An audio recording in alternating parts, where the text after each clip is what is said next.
So let's talk a little bit about like projecting American security in foreign lands, because you like we can within the context of Afghanistan or elsewhere, but like when you served as a GRS agent, GRS operative. It stands for Global Response Staff. Okay. It basically So, like, what it is you are protecting, like the contract. You had to have 6 years in a SOF unit. So whatever SOF unit it was, your Air Force, Marines or Army, Navy, 6 years, and then at least 3 of those years like in combat, like environments and things like that.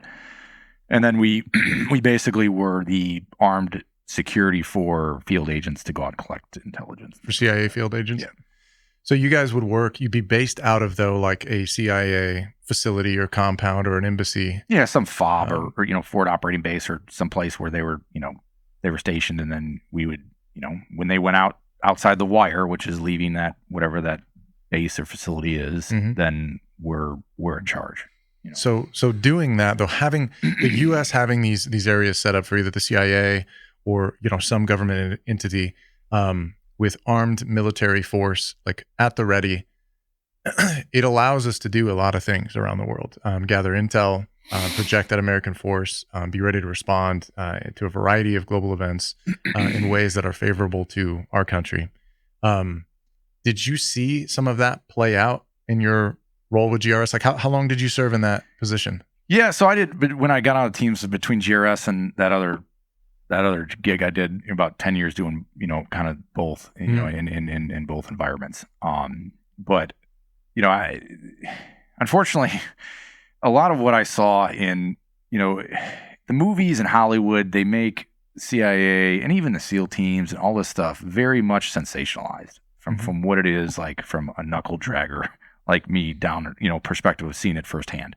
And it's not as sexy as you'd think. Like some of this stuff, like, cause we do meets where they pick up their asset and they're rolling meet. Most of the time we didn't hear the content of what they were discussing with whatever asset they were picking up, because we drop them off in a pod and they'd have their meeting and we go lift and then, come back and drop them back off or, wherever they need. What do you mean drop them off in a pod? What's that mean? Like we go out, we'd be driving and they'd be in the back. And, you have a lead vehicle with the TL, and then, the follow vehicle would have the comms guy, and then, you got your other dudes in there that are just armed dudes. And we'd go pick up the asset, like the case officer would find, hey, here's where we got to pick them up, and we'd have certain tactics and things that we do that. We'd get them, we'd bring them back to... Asset typically being like a local individual? Yeah, someone that they're getting intel from. And then we'd take them back to... A pod is just like a trailer. They'd go inside. Okay. Conduct their meeting. We'd go do whatever we want for however long it's going to take, and then we'd be on radio, and then we'd go back and drop them back off. But so most of those meetings happened on like your site. They weren't we'd bring them back to the FOB or whatever base we were at. Sometimes we went to other bases, and we had different locations around different areas. Like when I was in the Karada district, and stuff. We had different areas that we did stuff. But like sometimes we did rolling meets where you'd pick up their asset, and then you just drive around wherever for however long, and then in those cases you'd get to hear what they're talking about, all right, because they're going through a terp and all that kind of stuff. And a lot of the times it was the dumbest conversations. I mean, so dumb. Like your uncle in the consulate, how's he doing? And then they're exchanging, like there was one move we did where there was like $1 million in a briefcase. Whoa.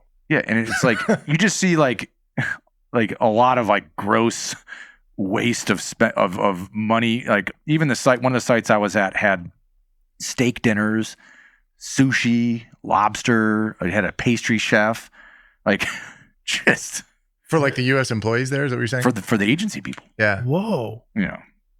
Sounds like I'm not saying it was a bad site to be at. It had a full pool and wow.